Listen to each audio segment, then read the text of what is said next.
Drama serial हमनवा की आने वाली एपिसोड में आप देखने जा रहे हैं कि आलिया जोया से कहती है कि तुम्हें बाबा की बात मान लेनी चाहिए, तुम्हें असफर भाई से तलाक ले लेनी चाहिए।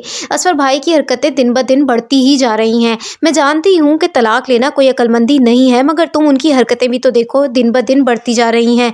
कब तक इस तरह बर्दाश्त करती रहोगी सब कुछ? उन पर दोबारा से इस तरह भरोसा करना कोई अक्लमंदी नहीं है। तो ये सुनते साथ ही जोया कहती है कि बस करो, मैं उनसे तलाक लेना नहीं चाहती। असफर खुद को बदलने के लिए तैयार हैं, उन्होंने मुझसे माफ़ी मांगी है, वो अपनी हर गलती पर बहुत शर्मिंदा हैं। मैं जानती हूँ वो खुद को बदल लेंगे, हमारी आने वाली औलाद के खातिर वो खुद को अब बदल लेंगे। देखना सब कुछ बहुत जल्द बिल्कुल ठीक हो जाएगा।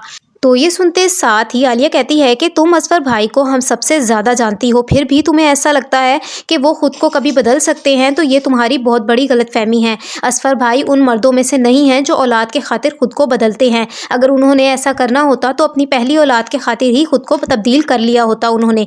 तो ये सुनते साथ ही जोया कहती है कि क्या हो गया है तुम सबको, क्यों मुझे इस तरह प्रेशराइज कर रहे हो? मैं नहीं चाहती तलाक लेना।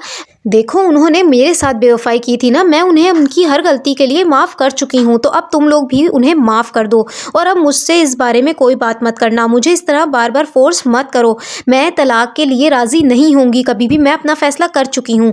तो ये सुनते साथ ही आलिया कहती है कि ऐसे इंसान पर भरोसा करके आप बहुत बड़ी गलती कर रही हैं जोया बाजी। हम जानते हैं वो कभी भी खुद को तब्दील नहीं करेंगे, वो सिर्फ़ और सिर्फ आपका इस्तेमाल कर रहे हैं, जायदाद में अपना हिस्सा लेने के लिए वो ये सब कुछ कर रहे हैं और आपको एक बार फिर से बेवकूफ़ बना रहे हैं। आप फिर से उनकी बातों में आकर बहुत बड़ी गलती कर रही हैं। तो ये सुनते साथ ही जोया कहती है कि बस करो आलिया, मैं अब अपने शौहर के बारे में एक भी गलत बात बर्दाश्त नहीं करूंगी। अगर तुम लोगों को यही बातें करनी है तो मुझे बता दो, मैं यहाँ से चली जाती हूँ। तो ये सुनते साथ ही आलिया कहती है कि आप नाराज़ मत हो, हम सिर्फ और सिर्फ आपका भला चाहते हैं। हम जानते हैं असफर भाई कभी खुद को तब्दील नहीं करेंगे, हम आपकी भलाई के लिए ये सब कर रहे हैं।